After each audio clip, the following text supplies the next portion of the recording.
Olá, meu nome é Breno Couto, eu sou um dos 3 integrantes do grupo responsável pelo quarto seminário, cujo tema é Juiz de Garantias e o Modelo Inquisitório, Contradições ou Solução.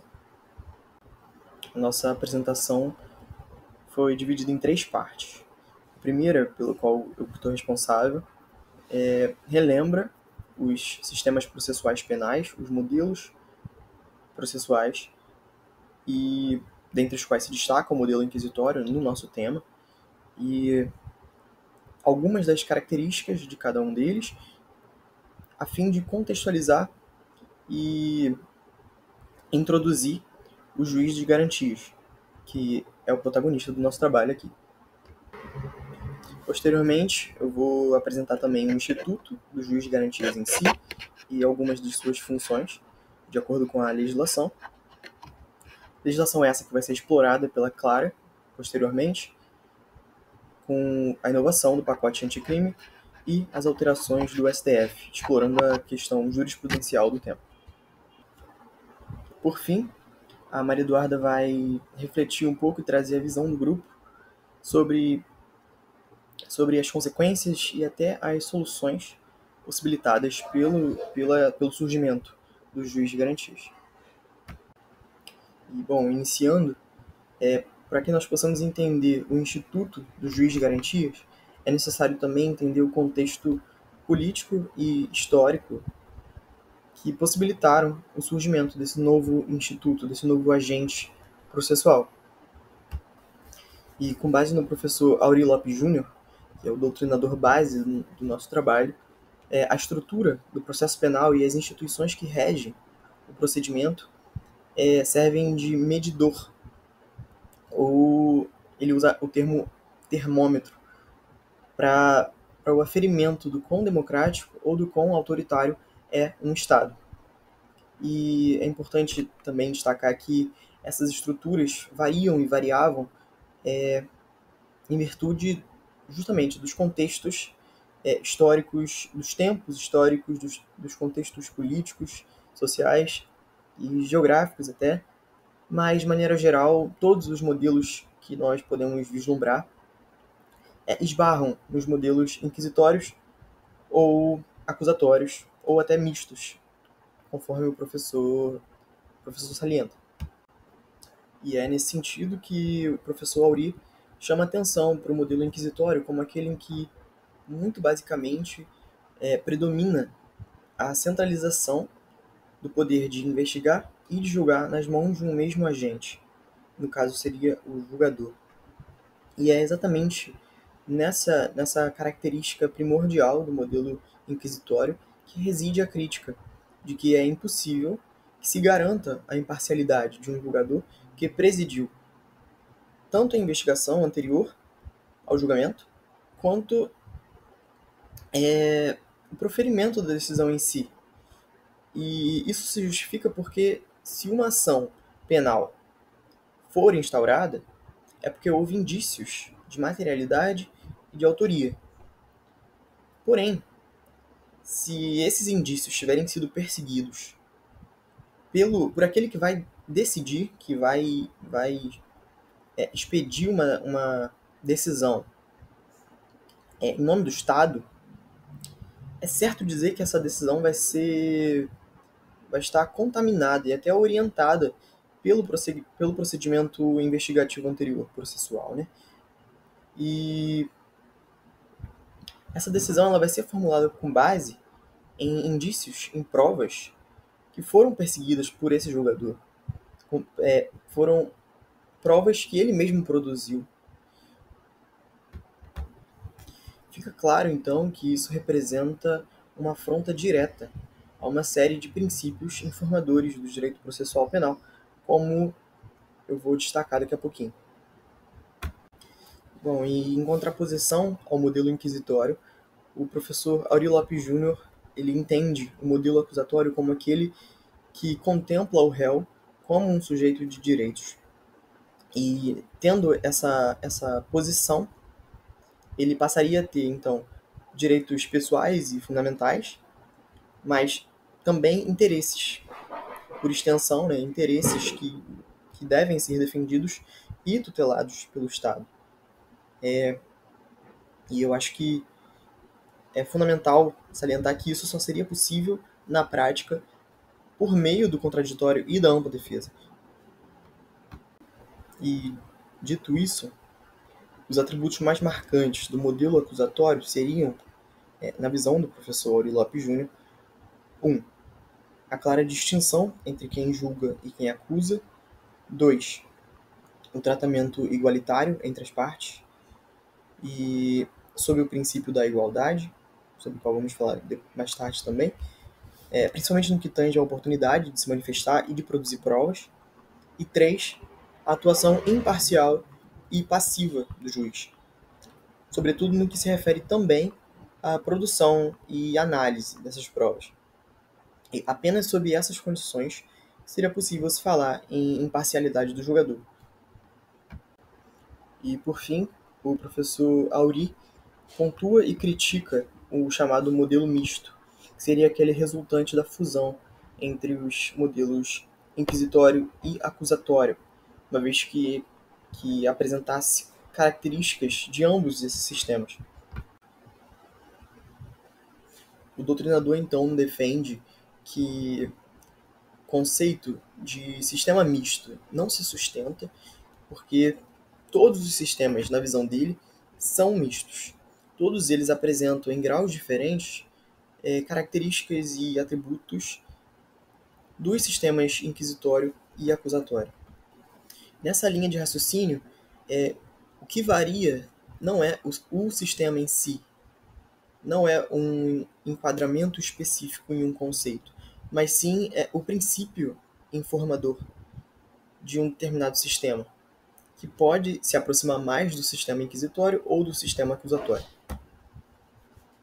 Então, segundo ele, dizer que há sistemas mistos e sistemas não mistos é insuficiente conceitualmente e reducionista para a ciência do direito processual penal. E tudo isso exposto, eu parto então para o modelo brasileiro, que também para o professor Aury Lopes Júnior, até a Constituição Federal de 1988, era essencialmente inquisitório, à medida que o princípio informativo era inquisitivo, porque a gestão das provas ainda parava sobre o juiz julgador. Então, a Constituição ela consagrou ou inaugurou o modelo acusatório, que atualmente está materializado por previsões expressas da Constituição, e essas previsões elas denotam a mudança de cultura, o abandono de princípios inquisitórios e a determinação, a imperatividade de assunção de uma postura acusatória por parte do julgador e de todos os outros atores que influenciam no processo. E em virtude dessa revolução provocada pela Constituição de 1988, o professor Aury Lopes Júnior ele defende que foi necessário e é necessário até hoje um esforço, uma intenção de filtragem constitucional dos dispositivos que vigoravam no Código de Processo Penal, porém no contexto de sistema inquisitório. E esse esforço se daria para que fosse determinado quais dispositivos permaneceriam vigentes nessa nova direção proporcionada pela Constituição Federal. E esse trabalho de filtragem constitucional culminou então na Lei nº 13.964, de 2019, conhecida como Pacote Anticrimes, sobre o qual a gente vai falar mais profundamente à frente. Essa inovação legislativa, ela prevê, inclusive, o juiz de garantias, que é o protagonista aqui do nosso trabalho. A Lei 13.964, então, alterou o Código de Processo Penal e passou a prever a existência do juiz de garantias. Foi a partir daí que ele passou a existir no nosso ordenamento. Diz então o artigo 3º-B do Código de Processo Penal: o juiz das garantias é responsável pelo controle da legalidade da investigação criminal e pela salvaguarda dos direitos individuais, cuja franquia tenha sido reservada à autorização prévia do Poder Judiciário. Conceitualmente, então, o juiz de garantias vai atuar na fase de inquérito, na fase de investigação criminal, controlando a legalidade e zelando pela salvaguarda dos direitos individuais do acusado.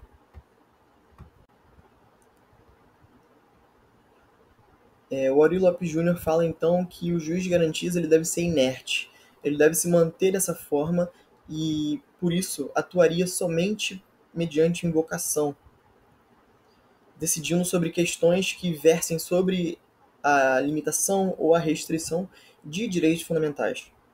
Essa dinâmica, então, possibilitaria aí um contraditório e uma estrutura dialética em que o MP e a polícia investigam e o acusado exerce a sua defesa e o juiz, apenas quando chamado, decidiria.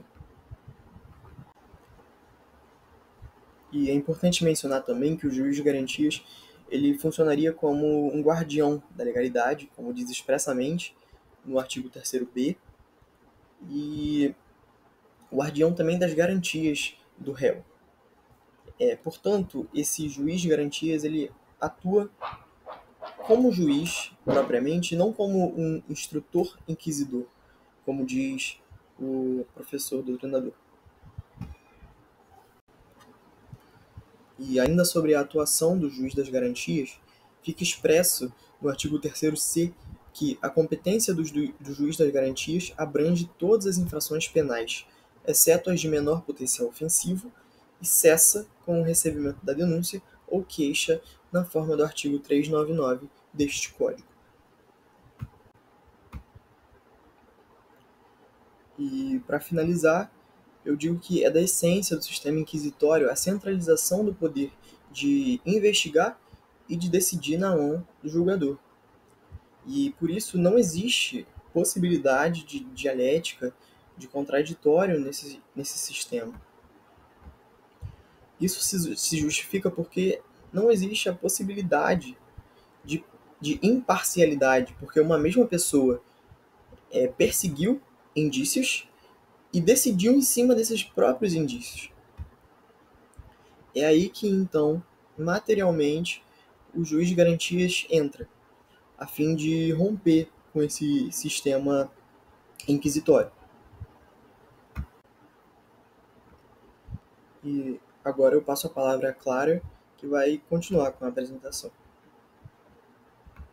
Olá, gente, tudo bem? Meu nome é Clara e eu fiquei responsável pela segunda parte do trabalho, que seria sobre a implementação dos direitos de garantias pelo pacote anticrime, o objetivo de imparcialidade do julgamento e falar um pouco sobre as ações diretas de inconstitucionalidade que o pacote anticrime foi objeto. A introdução do juiz das garantias no processo penal brasileiro, que, como o Breno explicou, seria esse juiz que fica responsável pela parte investigativa, enquanto um segundo juiz fica responsável pela parte de julgamento de sentença, é resultado do chamado pacote anticrime. Ele foi instituído pela Lei 13.964 de 2019 e que ele trata, de medidas que visam alterar a legislação penal e processual penal com o objetivo de modernizar essas legislações, sendo ela o Código Penal, o Código de Processo Civil e a Lei de Execuções Penais.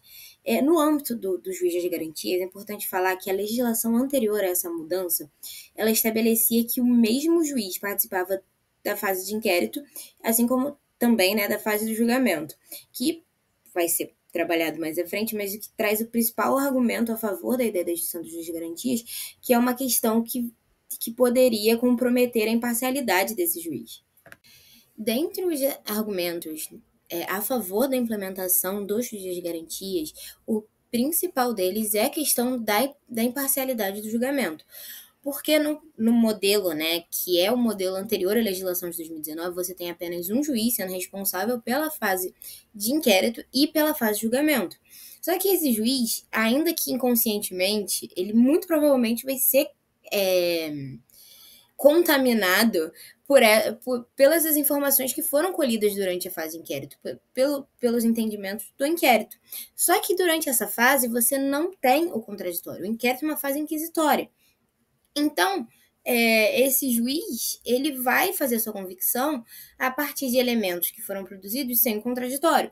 E assim, o artigo 155 do Código de Processo Penal, ele afirma que o juiz, que nesse caso aqui, né, vai ser o de instrução e julgamento, já que o juiz das garantias, ele vai trabalhar apenas na fase do inquérito, ele precisa formar sua convicção a partir de provas produzidas em contraditório, sendo possível fundamentar sua decisão em elementos colhidos durante a fase de investigação, mas ele não pode se basear exclusivamente nesses elementos. Ele precisa que nessa convicção que ele cria tenha sido feita a partir do que foi observado ao longo da fase de julgamento e com a possibilidade do contraditório, né? As alterações ao Código de Processo Penal promovidas pelo pacote anticrime foram objeto de 4 ações diretas de inconstitucionalidade, a 6.298, 6.299, 6.300 e 6.305. Dentre as questões debatidas estava a implementação do juiz das garantias. O julgamento dessas ADIs fez com que essas alterações ficassem suspensas por um tempo, só que no dia 19 de dezembro de 2023, a Suprema Corte publicou o acórdão que entendeu essas ações como parcialmente procedentes, só que na decisão ele entende como constitucional a instituição do juiz como constitucional a implantação do juiz das garantias e decide, né, que é obrigatória a sua implementação, cabendo à União, aos estados e ao Distrito Federal definirem a forma que será implementado dentro de suas esferas. A gente separou alguns dos principais tópicos da decisão para destrinchar aqui, sendo o primeiro deles a questão do prazo, que o STF entendeu que o prazo seria de 12 meses a partir da publicação do acordo, sendo prorrogável por mais 12 meses, para que seja tendo o tempo necessário, né, para que sejam adotadas as medidas cabíveis, tanto legislativas quanto administrativas, para que a implementação seja feita segundo as diretrizes do CNJ. Um outro tópico da decisão seria a questão de entender que o colegiado entender que essas alterações tratam de norma de processo penal, que visam ali a questão da imparcialidade e que assim não seria uma violação à auto-organização dos tribunais, visto que a União é a única que tem competência para alterar e legislar sobre o tema processo penal, né?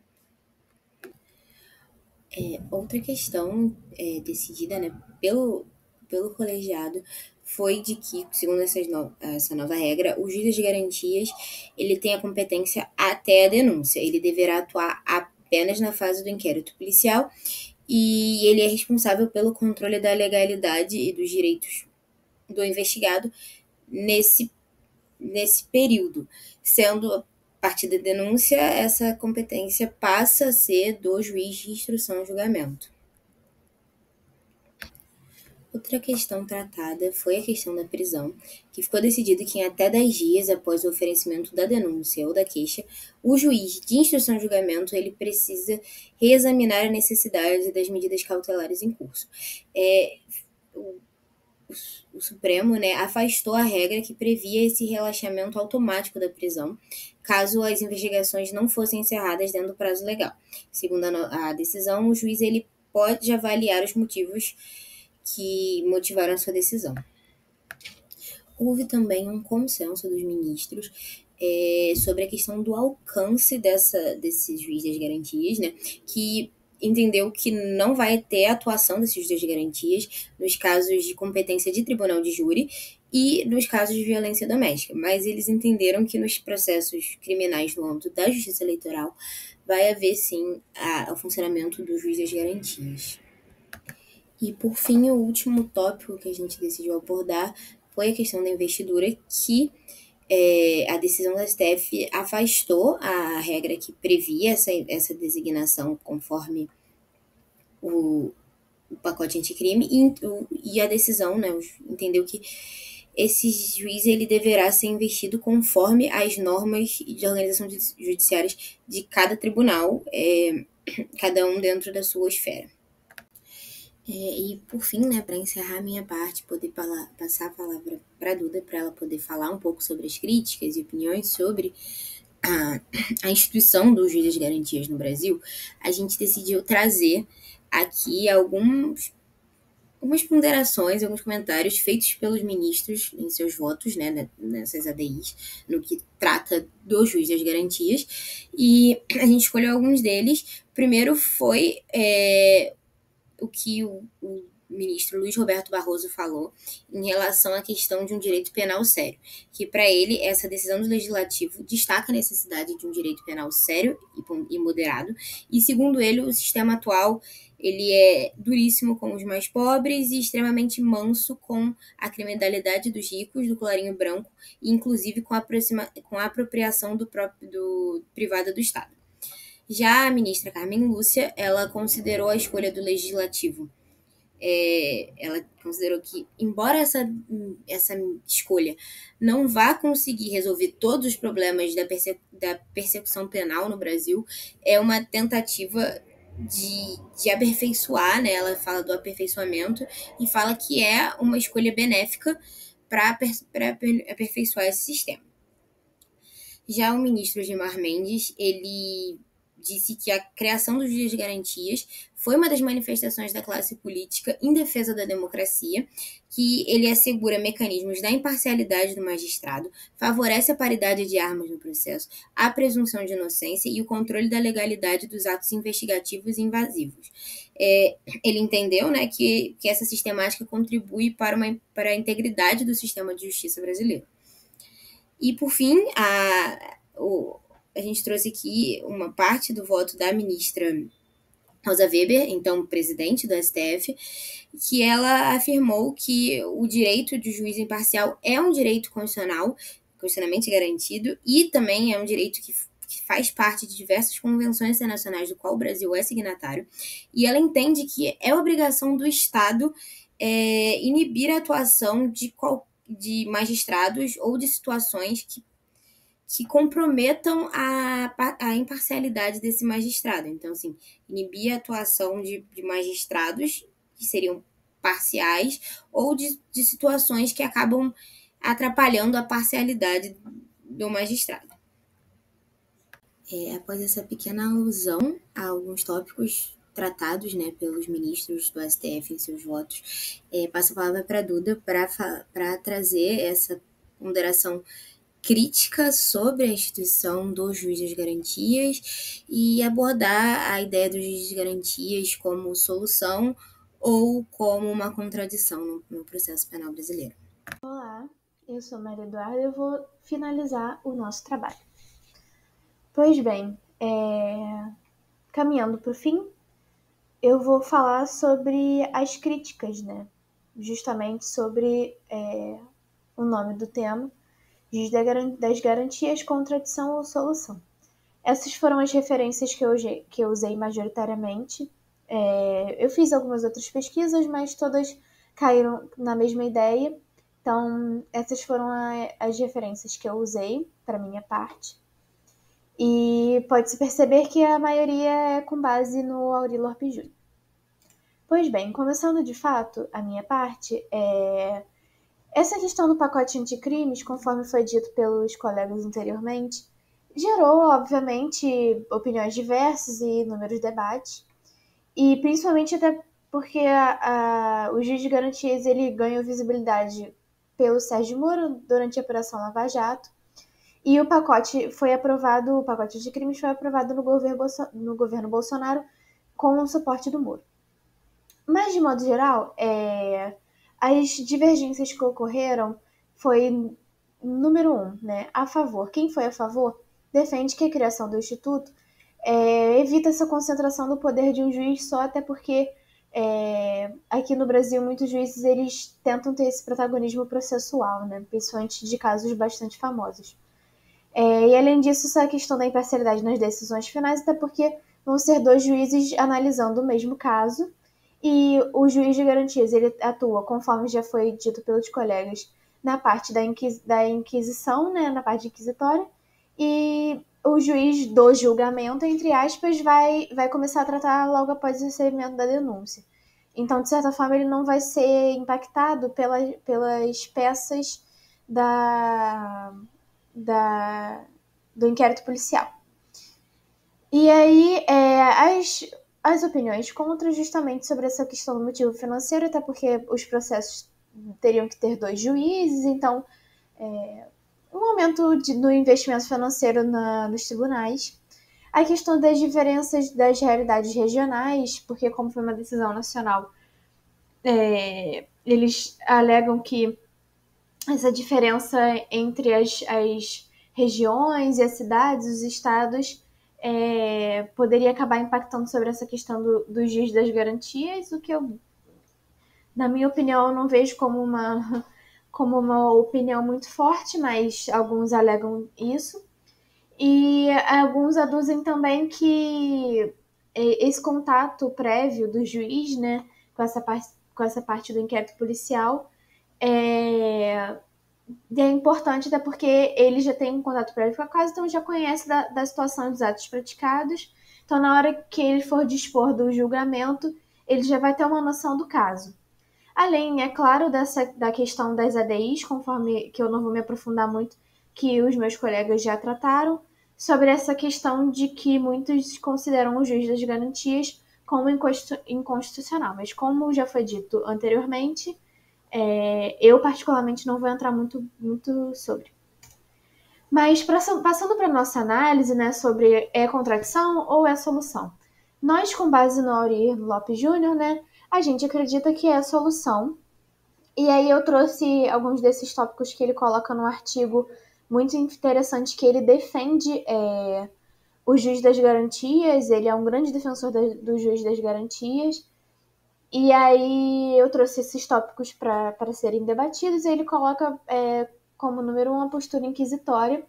E aí ele coloca sobre essa questão desse perigo que o juiz brasileiro está exposto nessa fase pré-processual, e que ele é o mesmo, depois dessa exposição toda, na fase inquisitória, ele vai ser o mesmo a ser o julgador.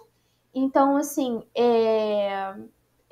o fato dele ser a pessoa que determina a busca e apreensão, interceptação dele telefônico, até mesmo prisões cautelares e tudo mais, pode conduzir a inequívocos de pré-julgamento e, obviamente, vai impactar o julgamento em si.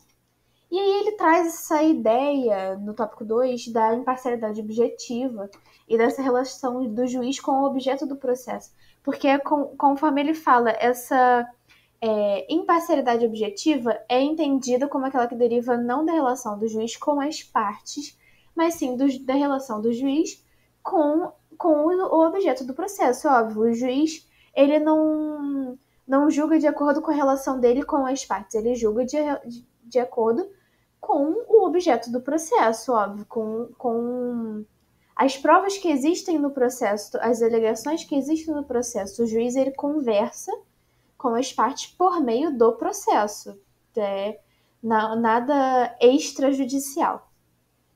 E aí ele coloca que isso é um grande problema, né? Porque por mais que ele não atue como instrutor, inegavelmente ele tem essa imparcialidade objetiva comprometida, justamente por ele ter esse contato com essa fase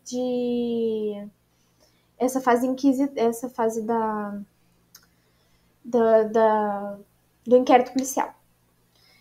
Ou seja, ele tem contato com o processo, ideias do processo e posições do processo, até porque o delegado ele faz um relatório da posição dele na fase do inquérito policial e tudo mais. Então, o juiz ele pode acabar sendo levado por essa opinião, né?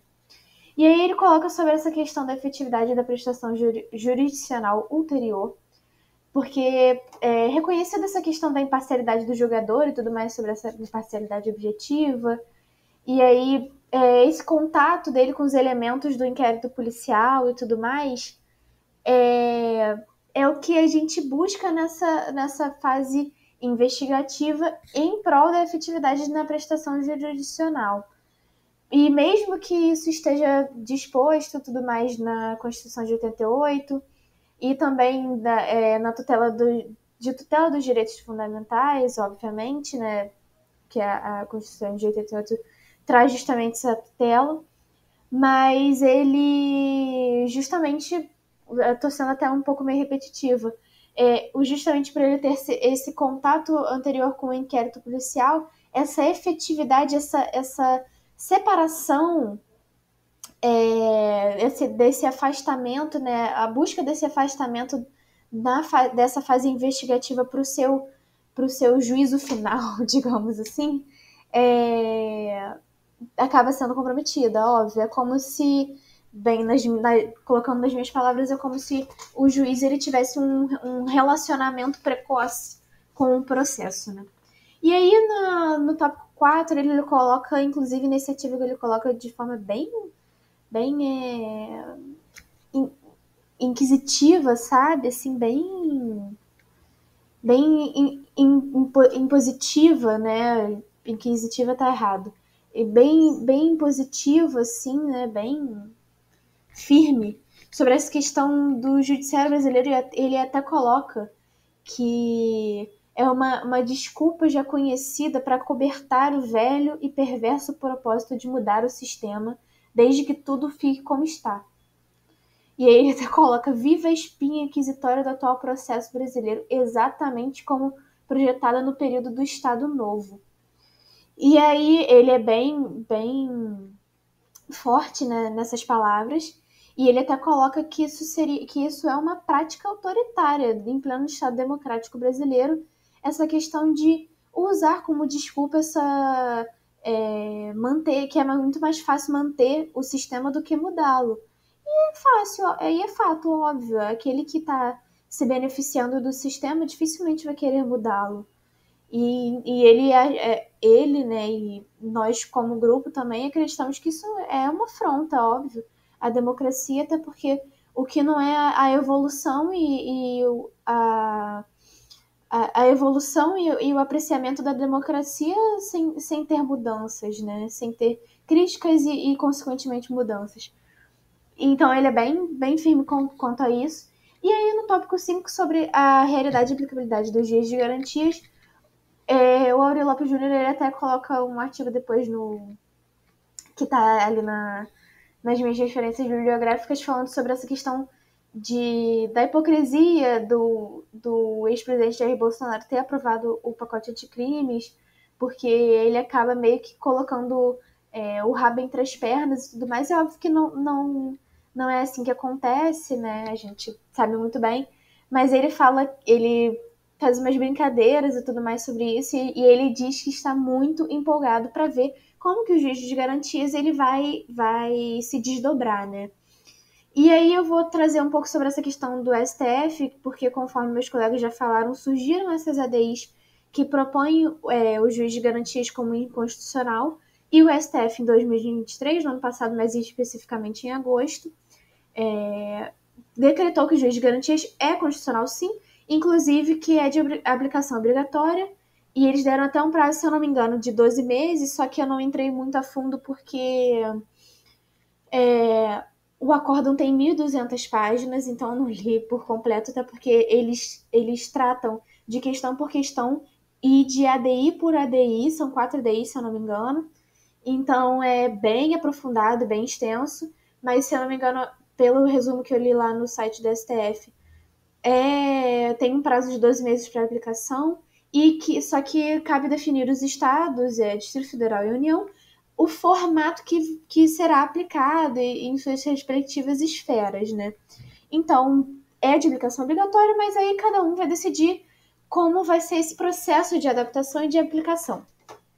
E aí eles também colocam que essas regras introduzidas pelo pacote anticrime são uma opção legítima, né, visando assegurar a imparcialidade do sistema, e o entendimento foi que, como a norma de processo penal, não há violação do poder de auto-organização dos tribunais, pois apenas a União tem competência para propor leis sobre o tema.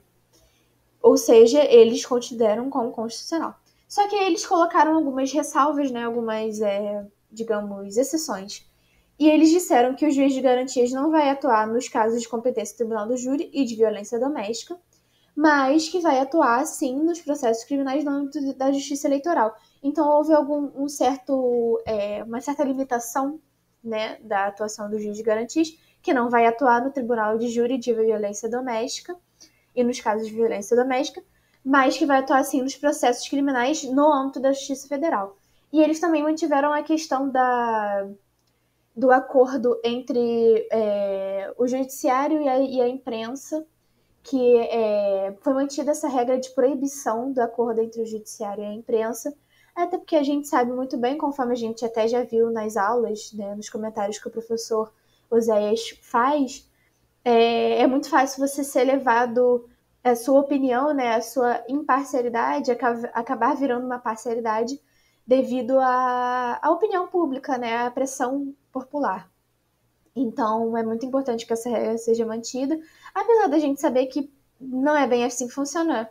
Óbvio, a justiça brasileira, todos os casos brasileiros, é sempre não é bem assim que funciona, mas é importante que essa regra seja mantida porque a gente sabe muito bem que muitos processos o juiz acaba sendo levado pela pressão popular e acaba tomando decisões simplesmente porque ele sabe que se ele não tomar essa decisão, ele próprio vai acabar sendo lixado pela mídia, pela grande mídia e pelo povo, né? E, consequentemente, pelo povo. Então, é isso. Essa foi a nossa análise. Agradeço pela atenção. Espero que vocês tenham gostado. Espero que a gente tenha sido claro o suficiente nesse trabalho, que vocês tenham entendido. Estamos abertos, obviamente, a críticas e debates sobre o tema, mas, de modo geral, a gente espera que vocês tenham gostado e entendido sobre essa questão dos dias das garantias e entendido também o nosso posicionamento, que é de entender os juiz das garantias como solução. Tudo bem? Grande beijo. Até a próxima.